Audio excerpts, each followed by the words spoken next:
Hello out there, and in front of you today is the QSP Mamba, and this is a new release from QSP. It features, as you can tell, a very special handle scale with this Raffir Noble material that you might recognize, especially on this version up here from the Spyderco Chaparral from a couple years ago. Now, that is one of the main talking points of this knife. The handle scale definitely sets it apart, and I really like that aspect of it. I like the thought process that goes into to making a move like this on a new model. The other big talking points are just how the scales are going to add into the ergonomics and how comfortable the knife will be, but then also the value of this knife overall and what you're getting for what you pay for. All right, so getting into the gist of it, let me just show you first and foremost these two knives up close because we're going to take this blue one off the table in a second. So the handle material is just super interesting, and the way that the Raffir works, it does, one, present a lot of glare, and there's no way around that. But I mean, they're like pieces of, I believe, like copper and brass inside the scale, and so it has like this layered look. It just has a lot of depth. It's very reflective. This one I think is far more attractive than the blue one. The blue one actually looks really good in pictures, and then here it's just not as like detailed. You can see though beyond the scale onto the liner, which is pretty neat.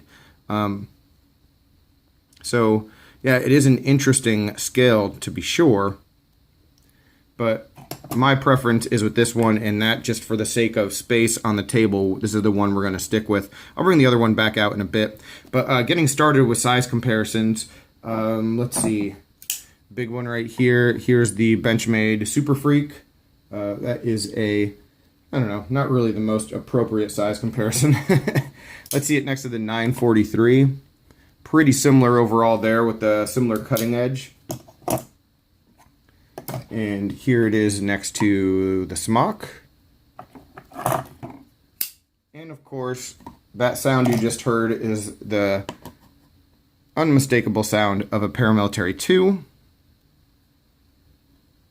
And yeah, the overall length of Paramilitary 2 is less than half an inch overall longer. So yeah, this isn't a tiny knife by any stretch of the imagination. One more, a classic. Here's the Kaiser Rogue. All right, so this knife, like I said, a new issue from QSP. There are a number of different variations. I think there is a third one with Raffir scales. There's also a carbon fiber one that's going to come in a lot cheaper than this actually, and we will get back to that. This is coming in VG10 steel, and you can just see visually, like at first glance, it's not just the scale that jumps out at you. The blade has just a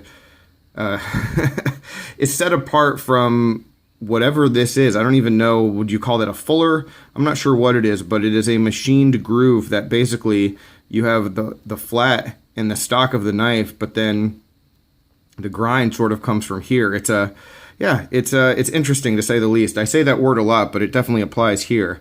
And I like it. I think it's attractive. I don't think that there's anything in this design that's really going to hinder your ability to use the knife.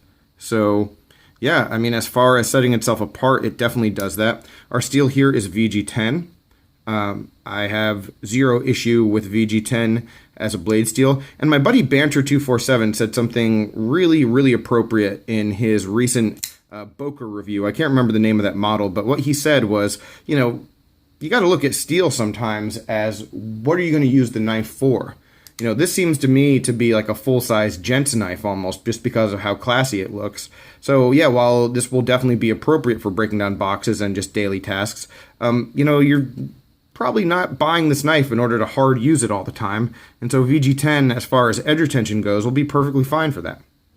When it comes to value, that's going to be in the eye of the beholder, and we'll get back to that. And so some people might not be excited for VG10 at this price point, but using it should not be an issue whatsoever. Now, as we move on back and we take a look, so what we have is a liner lock, and we have these Raffir Noble scales on the outside. These, as you can probably guess, are not the highest traction scales that you're going to find. They are slick. They're smooth. They're not slippery to the extent that that they could be, but they are slick. The good thing though is that we have a lot of jimping on this knife, and it is actually very, very good jimping. So it's grippy. I think I'm getting it pretty well right here. It's sort of squared off, and so it just grabs the thumb very nicely. If you're going to do a pull cut, it's going to grab your forefinger really well as well. So very smart of them to go all the way with it and make some usable stuff to sort of counteract how this knife might be slick in hand. And ergonomically, it's actually very good. It's very, very comfortable. There aren't a lot of spots where there could be hot spots, but if you look at the machining of the scales, they are rounded pretty nicely.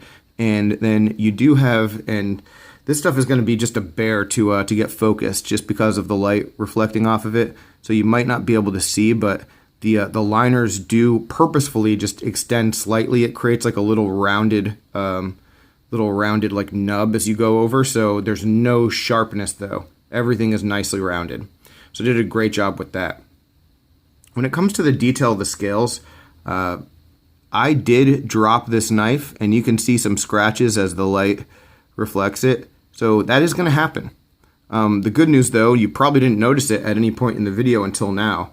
And so it's one of those things where, just like with the Inkosi, and the Chris Reeve titanium, in the right light you can see a ton of scratches or snail trails, and in the wrong light you don't see it at all. See a bunch of them on here, but depending on how the light hits it, like, it doesn't really look like a big deal. It's even more so the case on this knife, where you drop the knife on the ground like I did, and you have a couple little speck marks. Oh, and by the way, this is not my knife, so thank you to the people at QSP for sending it. Sorry I dropped it, but it is a use test, so there you go. You're welcome. But yeah, so you will see that wear over time, but it doesn't take away from the overall look. I'm not sure if that stuff can be polished out. I wouldn't mess with it personally. And as we move on back, we take a look at a very nice deep carry pocket clip. It is right side tip up only. It carries very well. The retention is good, which is always going to be a concern when you have a smoother or slick kind of scale, that this isn't sliding around in your pocket, and it doesn't. So yeah, that's definitely a very big positive. A design at the back here, and maybe I'm missing it or just I don't really understand the point of this.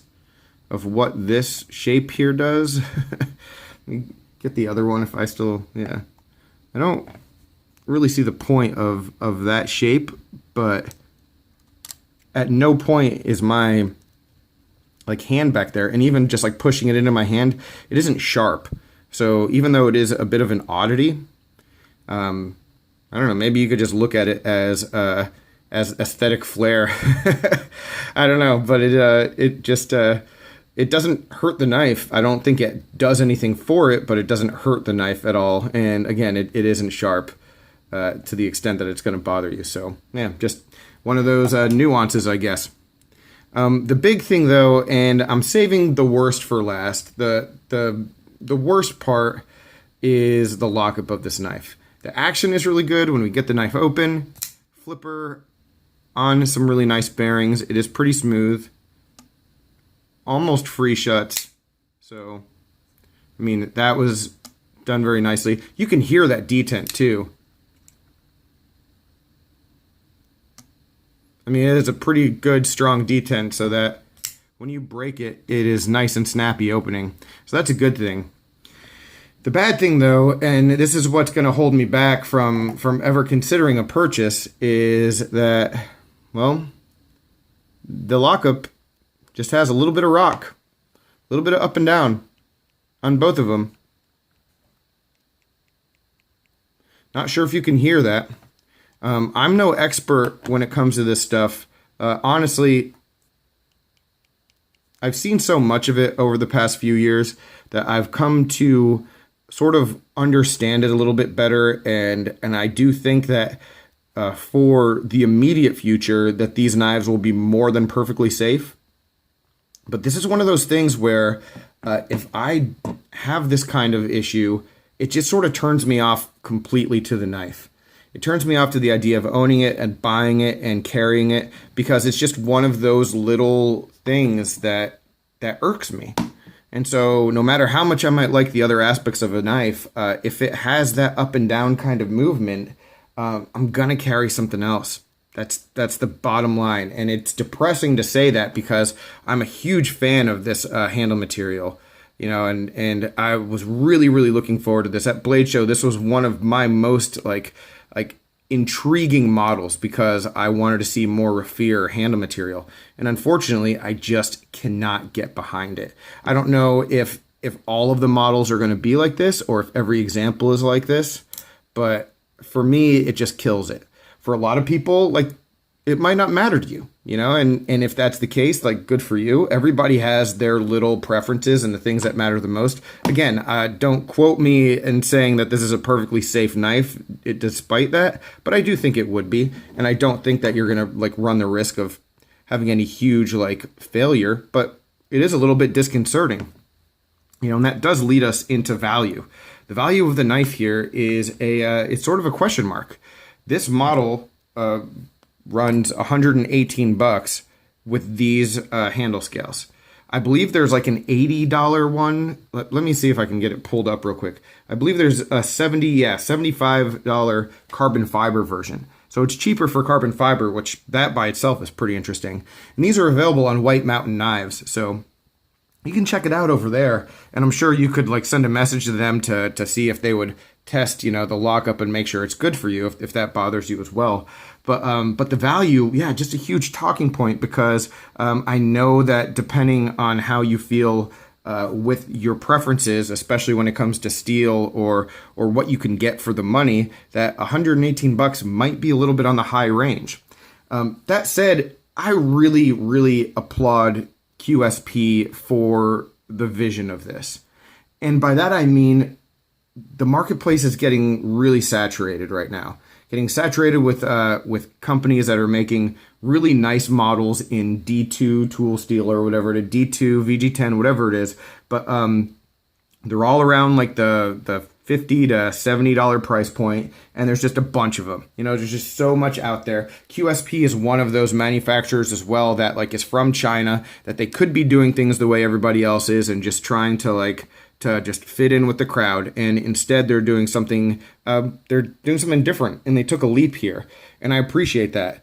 I wish it had been executed just a little bit better because honestly I would have sent these along to the next reviewer and then bought one myself because I do really like it, and I think the handle material for me provides enough value to warrant the price point, but not with this level of lockup.